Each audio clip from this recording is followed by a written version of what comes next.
बोलो जयकारा बोल मेरे श्री गुरु महाराज की जय। सभी गुरुमुख प्रेमियों से सप्रेम जय सच्चिदानंद।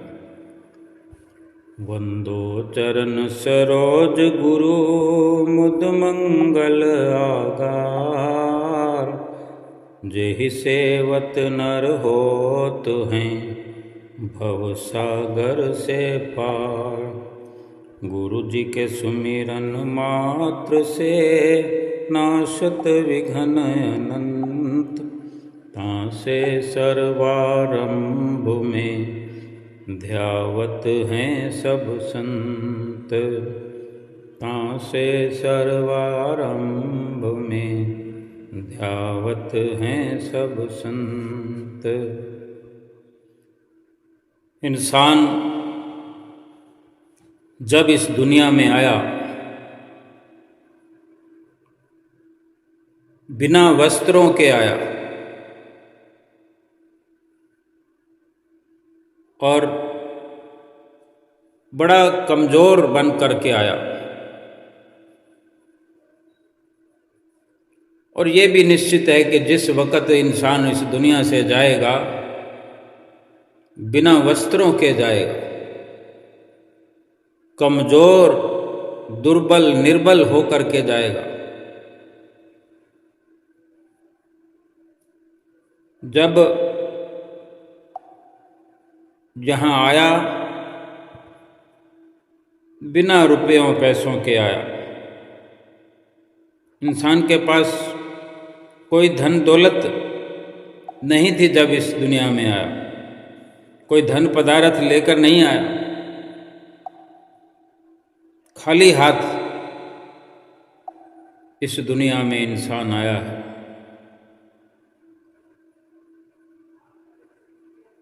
और इंसान जब इस दुनिया में आया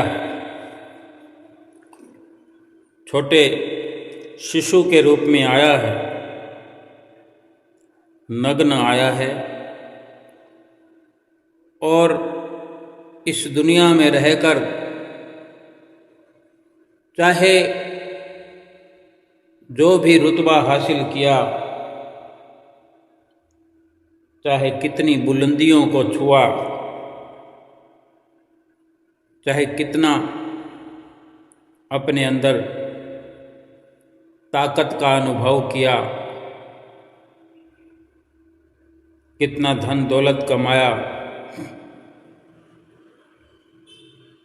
लेकिन जैसे आए थे वैसे ही जाना है। बिना कपड़ों के जाना है। कमज़ोर हालत में पैदा हुए और कमज़ोर हालत में जाएंगे।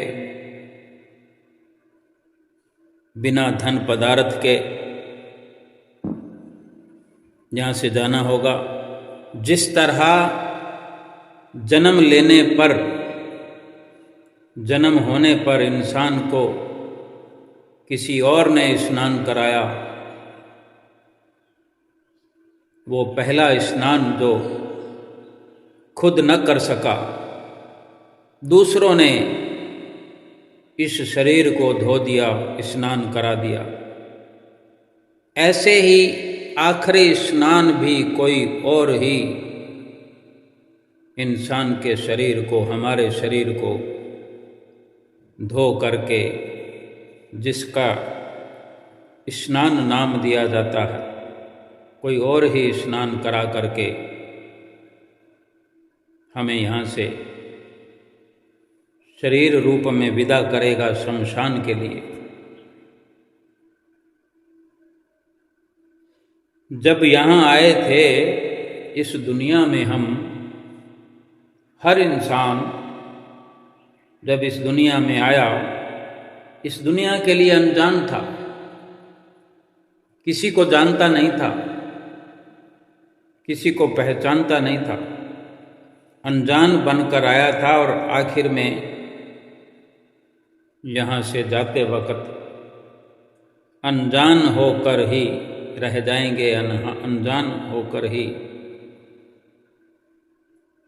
वहाँ पहुँचेंगे जहाँ हमने जाना है। वहाँ भी सबसे अनजान होकर ही पहुँचेंगे। लेकिन विचार केवल इतना ही है कि इतना अभिमान किस लिए, इतना द्वेष किस लिए, इतनी ईर्ष्या किस लिए, इतनी घृणा, इतनी नफरत, इतनी नाराजगी, इतना अहंकार, इतना स्वार्थ क्यों इंसान इस बीच के जीवन में करता है? क्यों नहीं अपने जन्म के वक्त का विचार नहीं करता कि जब मैं इस दुनिया में जन्मा, जब मेरा जन्म हुआ तो ऐसी हालत थी कि ना किसी को पहचानता था, ना किसी को जानता था, ना मैं अपने आप से खा सकता था, ना पी सकता था, ना पहन सकता था, ना स्नान कर सकता था। और गंदगी में 9 माह 9 महीने लगभग गंदगी में यूं लिपटा रहा। जन्म होने पर दूसरों ने उस गंदगी को साफ किया, साफ सुथरा मेरे शरीर को किया। क्यों नहीं ये याद करके हम अच्छे विचारों वाला जीवन जीते? क्यों नहीं याद करके कि मैं कितना कमज़ोर था, बलहीन था, ये याद करके फिर अच्छे विचारों वाला जीवन हम जीते हैं?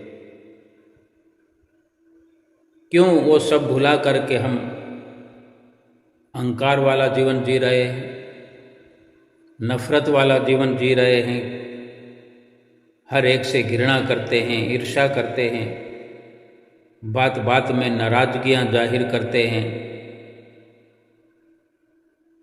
और यही अंत समय भी होने वाला है।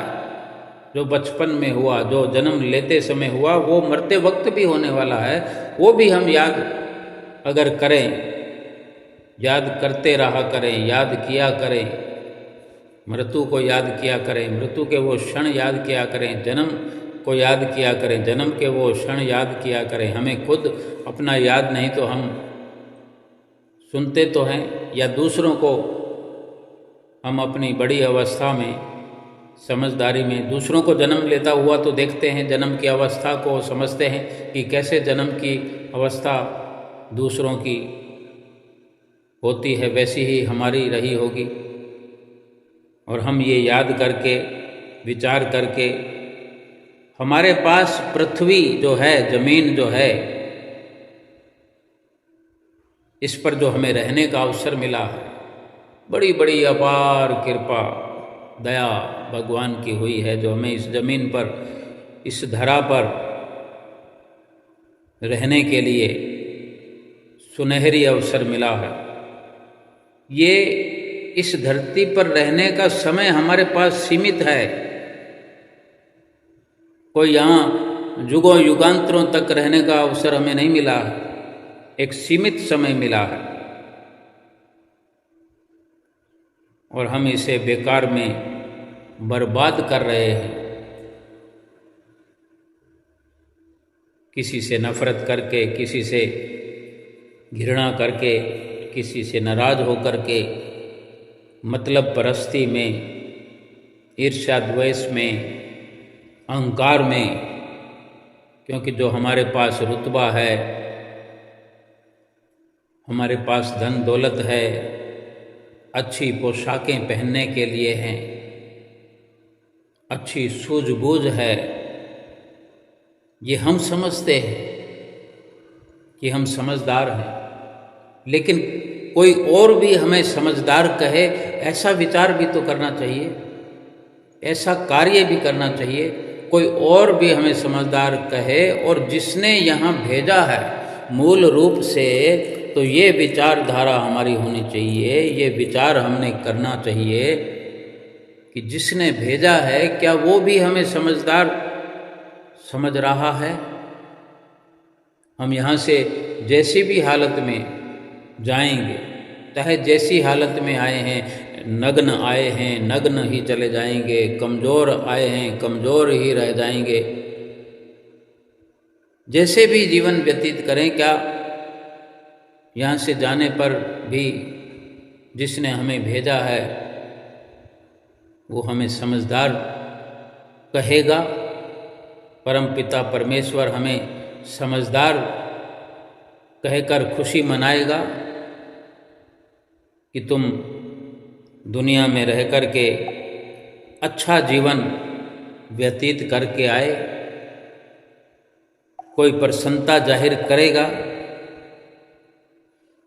दुनिया की छोड़ो, दुनिया में अगर किसी ने हमें अच्छा समझा या बुरा समझा, दुनिया में तो अच्छा जीवन व्यतीत करने वालों को भी अपने अपने नज़रिए से देखा जाता है। दुनिया मतलब की है, मतलब परस्ती की है। अगर अच्छा समझे तो भी और बुरा समझे तो भी दुनिया तो एक झूठ का पुलिंदा है। क्या अपना, क्या पराया, क्या बेगाना, क्या अच्छा, क्या बुरा, क्या ऊंच, क्या नीच, क्या अमीरी, क्या गरीबी। जिस भी प्रकार से जीवन व्यतीत करें, अगर एक ख्याल हमें बना रहे कि जिसने इस दुनिया में हमें भेजा वो मतलबी नहीं है, वो मतलब परस्ती हमसे नहीं रखता, वो परोपकारी है, वो दयावान है, करुणा का सागर है, वो करुणा बरसाने वाला है। तभी करुणा के तहत ही हमें इस धरती पर, चाहे सीमित समय के लिए ही सही, अपनी करुणा से हमें ये अवसर प्रदान करता है, किया है। लेकिन हमें इस जीवन की हर परिस्थिति में, चाहे प्रतिकूल परिस्थिति हो, हमारे हर प्रकार से हमारे खिलाफ हो अवस्था, दुखों की अवस्था हो, कोई हमें छल रहा है, कोई ठग रहा है, कोई मतलब परस्ती हमें दिखा रहा है, कोई कैसा भी हमसे व्यवहार कर रहा है, हमने निरंतर प्रयास यही रखना है कि धैर्य धारण करते हुए, कभी धैर्य का त्याग नहीं करना, धैर्य नहीं छोड़ना है। धीरज धारण करते हुए हमें लगे कि सब दरवाजे हमारे आशाओं के बंद हो चुके हैं, उस स्थिति में भी हमारे प्रयास जारी रहना चाहिए। जिस प्रकार से कभी कभी चाबियों का गुच्छा जो है, ठीक चाबी नहीं मिलने पर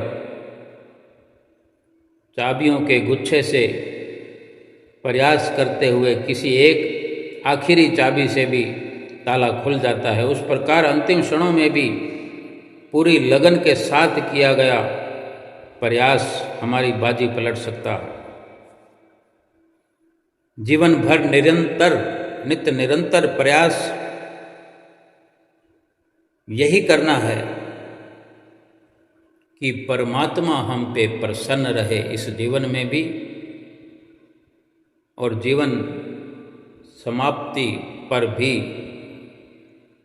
हमारी आत्मा जो कि अजर अमर है, उसका तो कुछ भी समाप्त होने वाला नहीं, क्योंकि वो सदा है और सदा रहने वाली है, परमात्मा का अंश जो है। हमें क्या करना है जीवन में? अहंकार तो हम थोड़ी थोड़ी सिद्धि आने पर कर बैठते हैं। भक्ति परमार्थ भी अगर करते हैं अपने मर्जी से, तो ये सब चीज़ें हमें चिपटी रहती है, अहंकार में हम लिपटे रहते हैं। क्रोध में रहते हैं।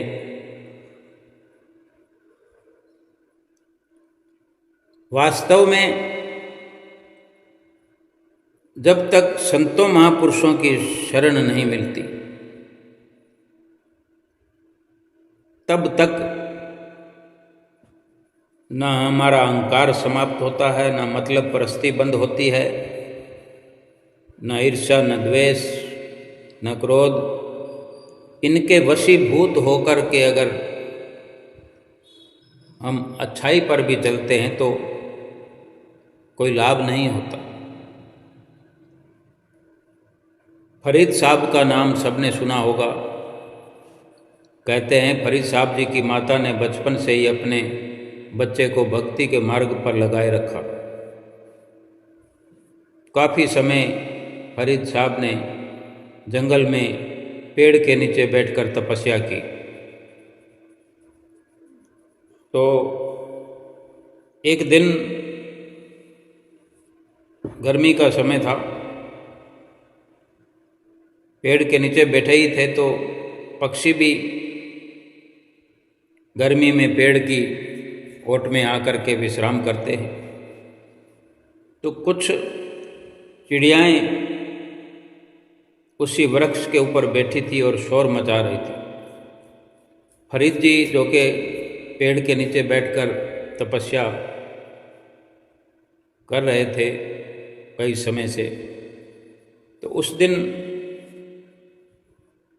चिड़ियों की चहचहाहट से फरीद साहब की तपस्या बाधित हुई, विघ्न पड़ा। तब ध्यान तपस्या से हटने लगा तो उन्होंने क्रोध में आकर के चिड़ियों से कहा कि ये चिड़ियों, मर क्यों नहीं जाती तुम? जैसे ही ये फरीद जी ने वचन किए तो क्या देखते हैं, सारी चिड़ियाएँ जो पेड़ पर बैठी थी तड़ातड़ करती हुई नीचे आकर गिर गई, मर गई। अब उन्हें ये देख करके याद आया कि क्रोध में कह तो दिया और उनके कहने से चिड़ियाएँ मर गई। तो ये याद आया कि उनकी माताजी ने एक बार कहा था कि किसी भी जीव की हत्या करना जो है वो भारी पाप होता है। किसी को दुख देना, हत्या करना तो और भी बड़ा, क्योंकि उसके तो जन्म को ही नष्ट कर देते हैं हत्या करने से तो। और फरीद जी सोचने लगे कि मेरे कहने से यहाँ तो कई सारी चिड़िया मर गई हैं। तब फरीद जी ने फिर वचन किए, ये विचार करते हुए कि अगर मेरे कहने से मरी होंगी तो सारी की सारी चिड़ियाँ जिंदा भी हो जाएंगी। फरीद जी कहते हैं कि अगर मेरे कहने से मरी हो सारी चिड़ियाओं तो फिर से जिंदा हो जाओ। सारी चिड़ियाँ उसी समय जिंदा हो गई और फुर्स से उड़ भी गई। फरीद जी ने देखा कि मेरे कहने से चिड़िया मर भी गई और जिंदा भी हो गई।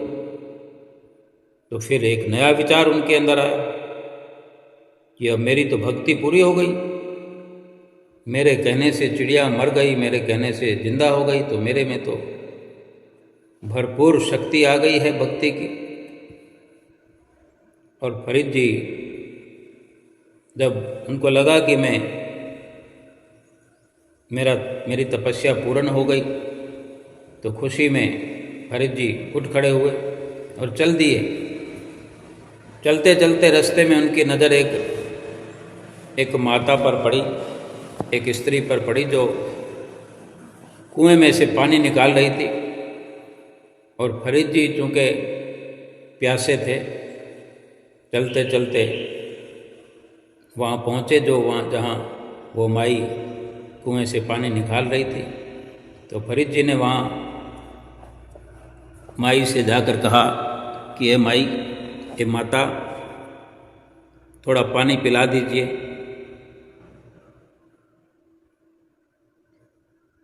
तो थोड़ी देर लग गई। कि वो पानी जो है निकाल कर बाहर उड़ेल रही थी। तो फरीद जी को लगा कि पानी को किसी काम में नहीं लिया जा रहा है और केवल कुएं से पानी निकालती है माई और बाहर बाल्टी को उड़ेल देती है, लेकिन मुझे पानी नहीं पिला रही। फरीद जी को वहाँ पर फिर गुस्सा आने लगा और फिर से कहा, भाई इतनी देर हुई, पानी क्यों नहीं पिला रही हो माई? थोड़ा गुस्से में कहा। इसलिए माई ने कहा फरीद जी से, सुन फरीदा, मैं कोई जंगल की चिड़िया नहीं हूं जो जिन्हें तू मार भी देगा और जिंदा भी कर लेगा। तब फरीद जी हैरान हुए कि मैंने तो बहुत दूर पेड़ के नीचे बैठे हुए चिड़ियों से मरने को कहा और जिंदा होने को कहा, इसे कैसे पता चला? और इसे कैसे पता चला कि मैं फरीद हूं? ये कैसे सब कुछ जानती है? तब फरीद जी ने माई से पूछा कि माई तुझे कैसे पता चला कि मैंने चिड़िया मारी और जिंदा भी करी? तब माई ने कहा, इस समय जो भी तीनों लोकों में हो रहा है वो मेरी आंखों के सामने है। फरीद जी ने पूछा कि ये शक्तियाँ आपको कहाँ से प्राप्त हुई? तो उसने बताया कि ये सब शक्तियाँ मुझे केवल पति की सेवा करके प्राप्त हो गई। तब फरीद जी को समझ में आ गया कि ये ऐसी सिद्धि शक्तियाँ प्राप्त करना कोई बड़ी बात नहीं है। असली मंजिल जो भक्ति की है, वो परमात्मा की प्राप्ति है, वो मंजिल अभी दूर है। तब फरीद जी ने उससे पूछा कि माई तू बार बार पानी क्यों फैला रही है? मुझे पानी नहीं पिला के ये पानी नीचे क्यों फैला रही? तब माई ने कहा कि मेरी बहन के घर में आग लगी है, उसी आग को बुझा रही हूँ। फरीद जी ने पूछा कि तेरी बहन का घर कहाँ है? तो माई ने कहा कि वो तो कोसों दूर है। तो फरीद जी समझ गए कि माई बहुत पहुँची हुई है। तब फरीद जी ने विनती की, माई तो मुझे ये बता कि मुझे भक्ति प्राप्त हो ऐसे सतगुरु कहाँ मिलेंगे? तब माई ने कहा कि फरीदा तुझे फलां जगह पर जा कर के पूर्ण सतगुरु मिलेंगे, वहीं तुझे भक्ति प्राप्त होगी। भाव कहने का ये है कि इस मनुष्य शरीर का उपयोग किस तरह किया जाए कि सदा के लिए ये जो बार बार जन्म लेना, दूसरों के सहारे रहना, खुद को शुद्ध नहीं है, ताकत नहीं है और मृत्यु के समय भी यही हाल होता है। ये मृत्यु जो है एक रोग है।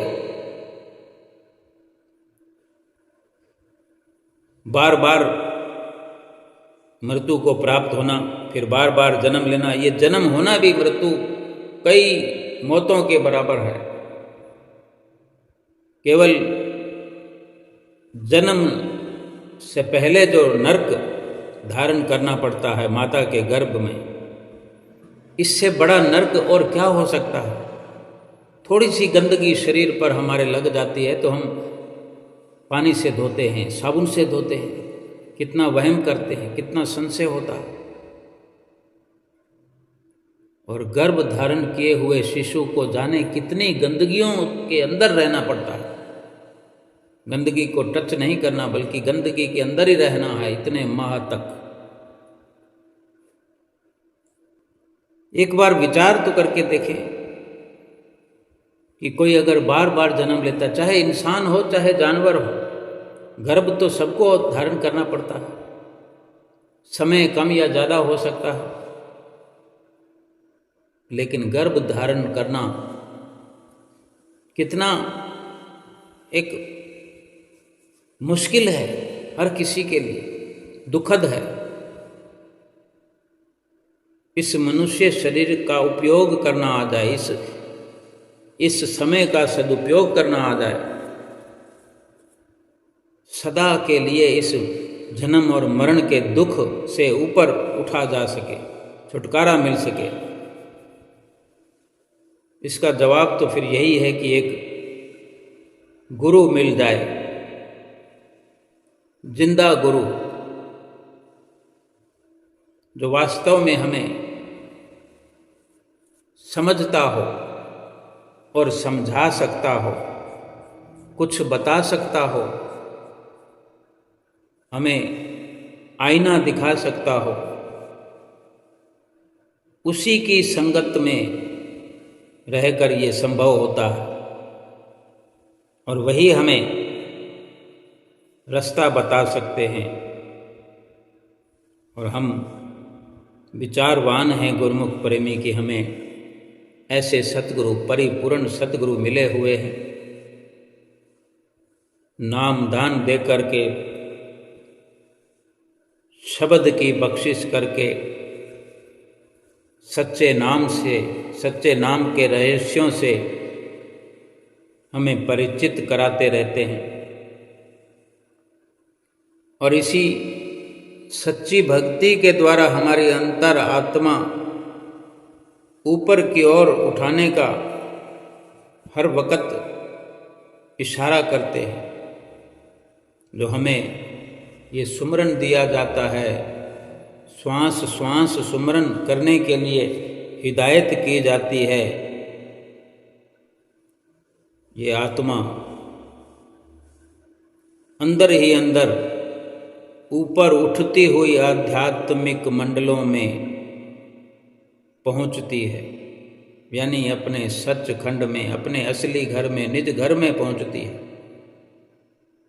जो सतनाम, सच्चे परमात्मा का अपना असली ठिकाना है, वहीं ये आत्मा पहुंचती है और वहीं इसका अपना असली निज घर है।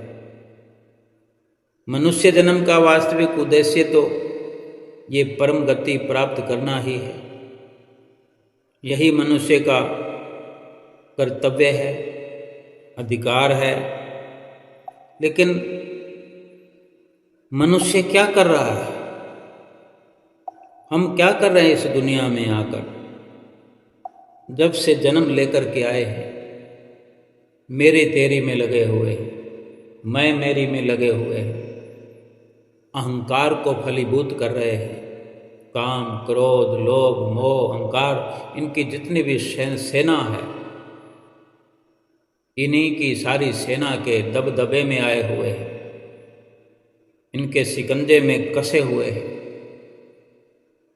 और हम नाच रहे हैं रात और दिन, और ये नचा रहे हमें, मालिक की भक्ति से दूर करते जा रहे हैं। और हम दूर होकर के दुखों के खड्डे में हर वक्त गिरे हुए नजर आते हैं।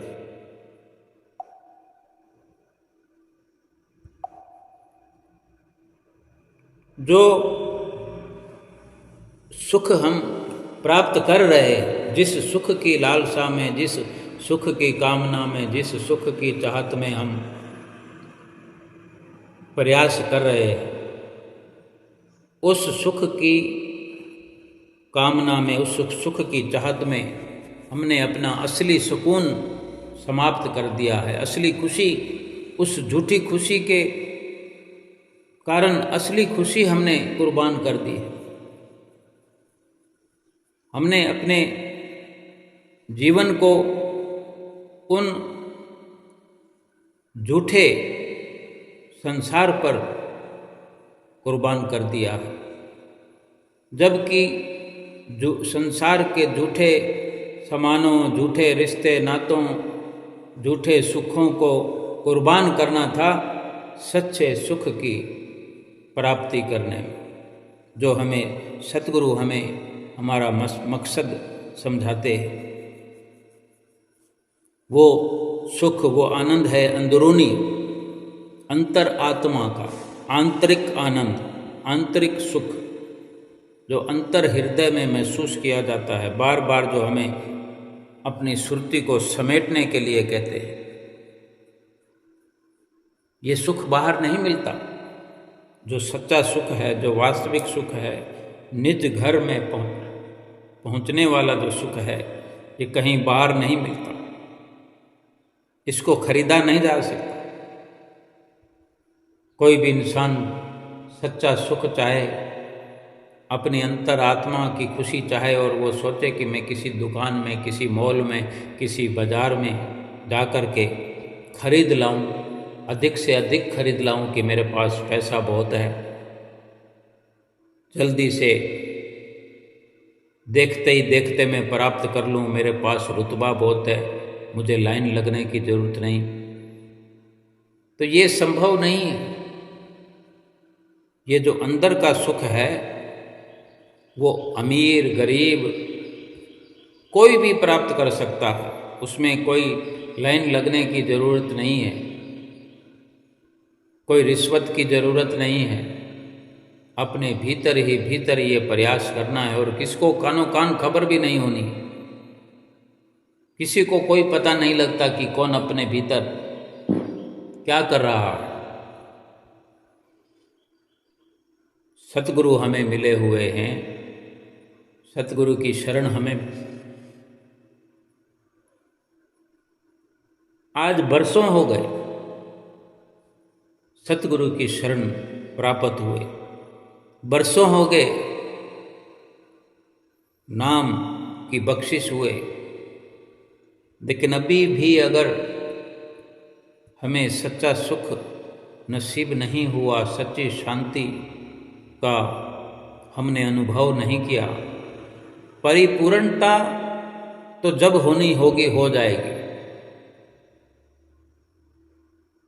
जब सतगुरु की मौज होगी वो कर देंगे। लेकिन अनुभव होना बड़ी बात है, समझ जाना बड़ी बात है कि हम सही दिशा में जा रहे हैं।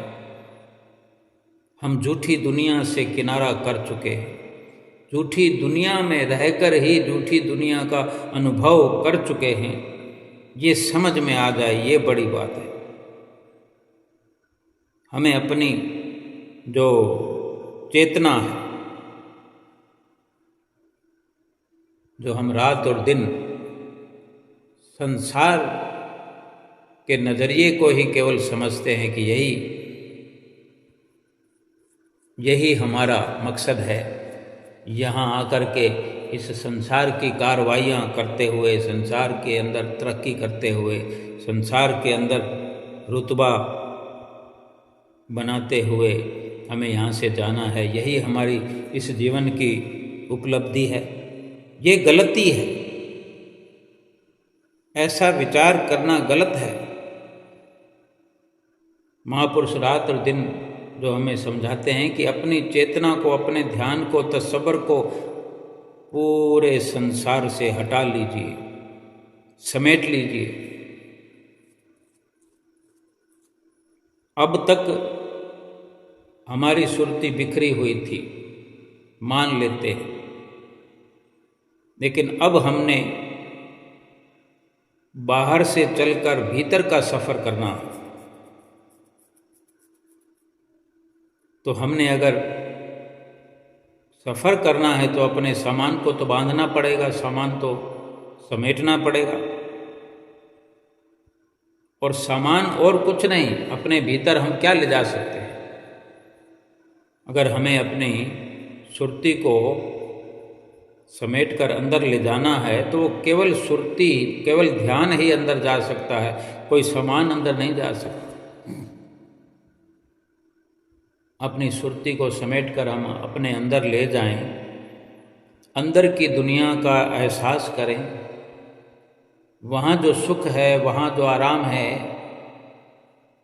सुमरन के माध्यम से, नाम और शब्द के माध्यम से, सुरत शब्द के योग करने से, जब सुरत शब्द का योग करके सतगुरु के कहे मुताबिक हम कार्यवाही करेंगे तो हम अनुभव करेंगे कि भीतर रहने का स्थान भी है, सोने का स्थान भी है, चलने फिरने का भी स्थान है, देखने का भी स्थान है, देखने को पूरी दुनिया बसी हुई है अंदर। ये कुदरत की रचना है, बाहर भी है और भीतर भी है।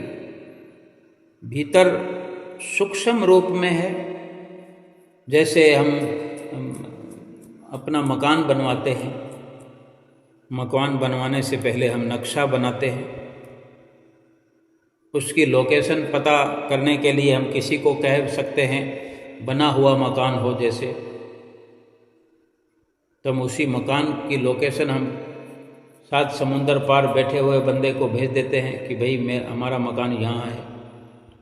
वो मैप के अंदर ढूंढता हुआ अगर हमसे मिलना चाहे, पहुँचना चाहे, तो उसी सूक्ष्म नक्शे से केवल फ़ोटो क्लिक किया हुआ है और वो ढूंढते हुए वहाँ पहुँच जाएगा। मकान तो बहुत बड़ा है, लेकिन उस मकान को कागज़ में उकेर दिया जाता है, छाप दिया जाता है। आज ये आधुनिक युग है, मोबाइल के अंदर सब कुछ सिमट करके रख दिया जाता है, लेकिन सब कुछ समझ में आ जाता है।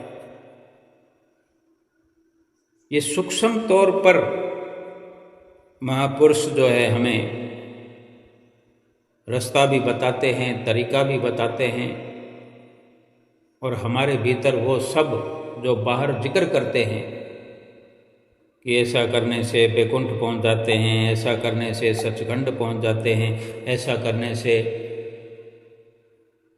सुरत जो एकाग्र करके अंदर हम ले जाते हैं भजन सुमरन करते हुए, तो जिक्र आता है सुमरन के प्रभाव का, असर का, कि अपने ही अंदर बाहर से भी कहीं अधिक रोशनियाँ, अधिक देखने के लिए नज़ारे, सुनने के लिए ढोल नगाड़े और रहने के लिए सुंदर सुंदर साज सज्जा वाले स्थान, सब कुछ अंदर भरा पड़ा है। ये सूक्ष्म रूप में, जैसे सुरती जो है सूक्ष्म है, आत्मा सूक्ष्म है, यूं दिखाई नहीं देती। आत्मा निकल जाती है तो दिखाई नहीं देती किसी को, आत्मा प्रवेश करती है तो किसी को दिखाई नहीं देती, लेकिन आत्मा से ही सारा खेल है। आत्मा निकल जाने पर वही इंसान निढाल होकर गिर जाता है, 1 सेकंड में कुछ का कुछ हो जाता है। तो ये सूक्ष्म जो है अंदर का अंदर अपनी आत्मा के लिए है, और बाहर जो ये स्थूल रचना है कुदरत की, दोनों ही रचनाएं कुदरत की है।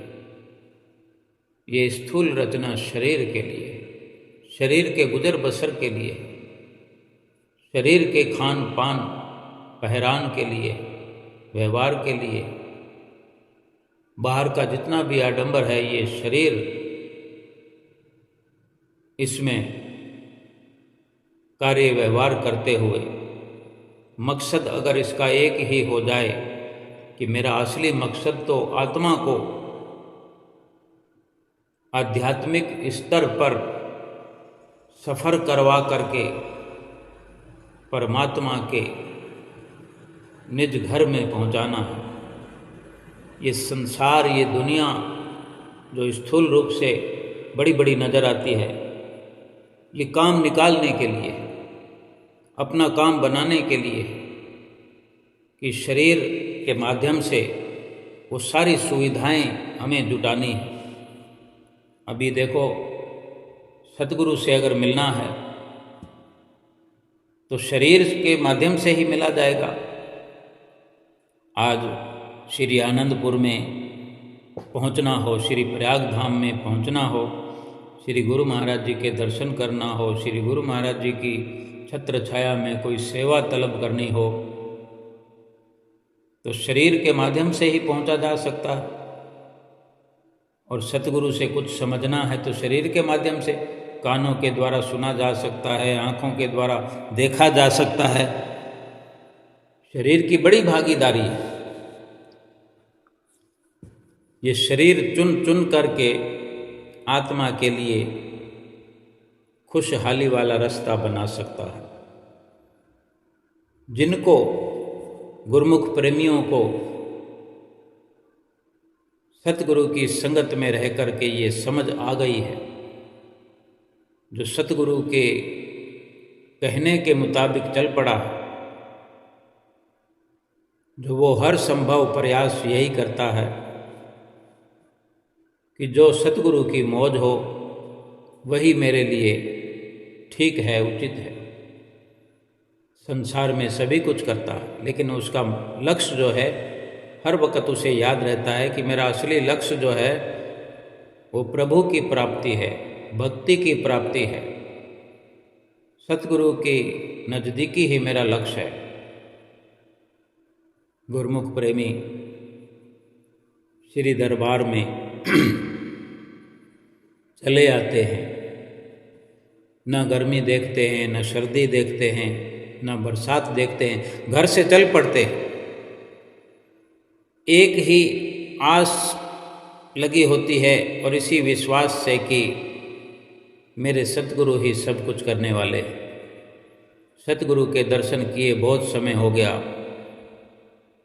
6 महीने हो गए, 1 साल हो गया। सतगुरु के दर्शन करना जरूरी है। क्या अंदर क्या भीतर उदासी छाने लगती है। कठिन से कठिन परिश्रम करके, कठिन से कठिन दुखद से दुखद सफ़र करके सतगुरु के चरणों की छाया में पहुंच जाते हैं गुरुमुख प्रेमी। अशोकनगर के रेलवे स्टेशन पर या उरली कांचन के रेलवे स्टेशन पर या पूना के रेलवे स्टेशन पर या ललितपुर के रेलवे स्टेशन पर पहुंच करके एक लंबी राहत की सांस लेते हैं कि अब आप पहुँचे हैं सतगुरु के दरबार में। जब वहाँ से बसों में रवाना होकर आनंदपुर या प्रयागधाम की ओर रवाना होते हैं तो रास्ते में गुरुमुख प्रेमी भजन भी बोला करते हैं। सुने होंगे आपने कि आप पहुँचे दरबार गुरां दे आप पहुँचे। वो सारी थकान भूल जाते हैं, थकावट भूल जाते हैं, जो दुख पाए वो भूल जाते हैं कि उन्हें एहसास है गुरुमुख प्रेमियों को कि मेरे सतगुरु के चरणों में ही वो दौलत है, मेरे सतगुरु के चरणों में ही वो सुख है जो हमें अवश्य मिलता रहा है और मिलता रहेगा। इसी आस में, इसी विश्वास में दौड़े चले आते हैं और अपने सतगुरु के चरणों में बैठकर श्री दर्शन हाल में अवसर प्राप्त होता है, श्री मंदिर जी में अवसर प्राप्त होता है। सुंदर सुंदर सत्संग नित्य प्रति सुनने का अवसर मिलता है।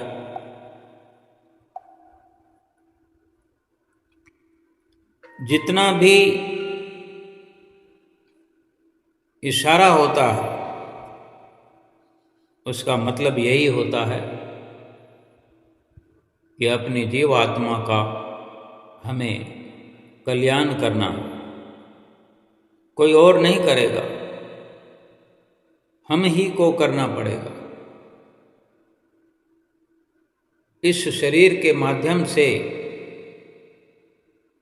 सभी उपलब्धियां हासिल करनी है, सतगुरु की प्रसन्नता प्राप्त करनी है, 5 नियमों की पालना करनी है, 2 घंटे भजन अभ्यास करना है और इन्हीं सब के बीच में शरीर के दुख भी आते हैं, धन पदार्थों के दुख भी आते हैं कि अनेक वस्तुओं का अभाव जीवन में आता है, खटकता है, दुखी करता है। अनेक अनेक घटनाएं, दुर्घटनाएं हमारे जीवन में होती है। लेकिन गुरुमुख जो हैं वे भली भांति समझते हैं, वे जानते हैं, महसूस करते हैं। सतगुरु के चरणों में बैठ बैठ करके उन्हें ये अनुपम ज्ञान मिल गया है और समझ आ गया है, और उन्होंने अपने जीवन में जो करनी का पौधा लगा दिया है, सुमरन करते हुए जो उन्होंने एक प्रैक्टिकल शुरू किया हुआ है, एक अनुभव उन्हें जीवन में हो रहा है, होता रहा है और होता रहेगा कि जो भी हमारे जीवन में घटनाएं घटित होती हैं, जिस भी प्रकार के दुख आते हैं, चाहे धन की कमी हो, शरीर में दम की कमी हो, या कोई दुख लगा हो, कोई रोग लगा हो, कोई बीमारी हो, ये जितनी भी घटनाएं हमारे जीवन में घटित होती है, हमारे साथ होने वाली हर घटना का बीज हम ही ने पिछले जन्मों में बोया है, और हमने जो बीज बोया है तो उसकी फसल भी हमें काटनी है। दुखी नहीं होना, विचलित नहीं होना, खुशी खुशी वो फसल काटते हुए, खुशी खुशी अपने जीवन को सफल बनाते हुए सतगुरु की ही हर वक्त प्रसन्नता प्राप्त करें। संसार में रह करके बहुत ज़्यादा विचलित हो जाते हैं हम। जब दुख आते हैं, कोई शारीरिक बीमारी आती है, बड़ा दुखद वो अवसर होता है। ऐसी घड़ी में अगर याद आ जाए या याद बनी रहे कि ये हमारा ही किया कराया है, और दुख तब बड़ा हो जाता है जब हम ये समझते हैं कि हमने तो कुछ किया ही नहीं, या फिर इस झूठे संसार से उम्मीदें पाल रखी होती हैं, सपने बुन रखे होते हैं, किसी को कुछ दिखाना चाहते हैं, किसी को कुछ बन करके उसके आगे पेश होना चाहते हैं। कोई अपना मकान बनाकर दिखाना चाहता है, कोई धन कमा कर दिखाना चाहता है, कोई सुंदर बन के दिखाना चाहता है, कोई गाड़ी, कोई बंगला ये दिखाना चाहता है। ये उम्मीदें जो अपने अंदर बना रखी हैं, सबसे ज़्यादा दुख इन्हीं का होता है। जिसको ये समझ हो, जिसको ये समझ आ जाती है कि संसार में आए हैं तो केवल भक्ति करने के लिए आए हैं, ना कुछ दिखना है ना दिखाना है, भक्ति और परमार्थ करके यहाँ से वापस जाना है, और कोई निश्चित समय नहीं है, कभी भी अवसर आ सकता है। इसलिए हर वक्त, हर घड़ी, रात और दिन भजन स्मरण करते रहें। सतगुरु की जो हमारे लिए भक्ति की राह आसान से आसान हमारे लिए बनाई है, उस पर रात और दिन चलते रहें, 5 नियमों की पालना करते रहें, 2 घंटे भजन अभ्यास करते हुए जिस प्रकार शरीर से बाहर की दुनिया देखते हैं, इसी शरीर के माध्यम से ही, शरीर की मदद से ही भीतर की सूक्ष्म दुनिया को देखा जा सकता है, जिसमें शांति है, सुकून है, सुख है, आनंद है। आनंद से भरपूर है ये भीतर की दुनिया। आओ सभी चल करके भीतर की दुनिया को देखने का अथक प्रयास करें, सफल प्रयास करें, और भीतर की सच्ची दुनिया में सच्चे सुख का एहसास करें, और सतगुरु की प्रसन्नता प्राप्त करें। बोलो जयकारा बोल मेरे श्री गुरु महाराज की जय।